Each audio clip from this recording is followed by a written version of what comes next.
Both check light engines, issues accelerating. I should have went with my gut. Go with your gut, go with your gut, go with your gut. The way I love you now, nobody go feel love you like I do. Damn it, double it, yeah. Today, my fuel pump gets swapped out. Go with your gut, go with your gut, go with your gut. The coolant tank has to get drained.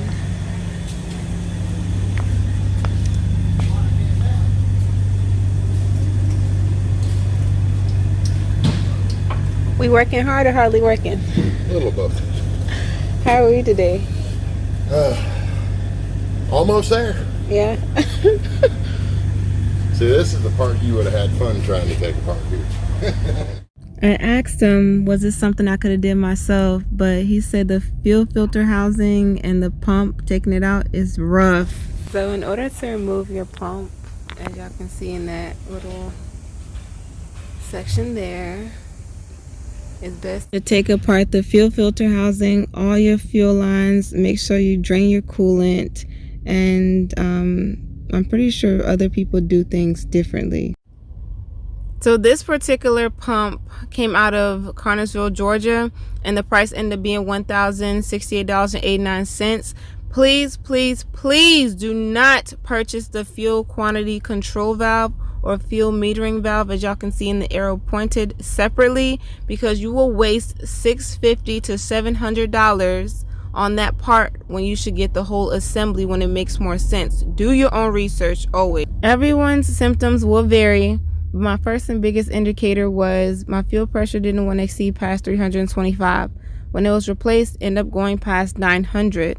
My next thing, I always had issues starting up the truck, and it always seemed that fuel wasn't in the right area for the truck to start. So simultaneously, I would give it some gas and start the truck, and it'll work just fine then. Number 3, when you're normally idling, you hear this strange surging noise. It'll seem like it's clogged up. It could be the fuel quantity control valve, but financially, it makes more sense to change the pump. Number 4, optimal speed. When I was at a standstill, it'll always have issues getting up, issues accelerating.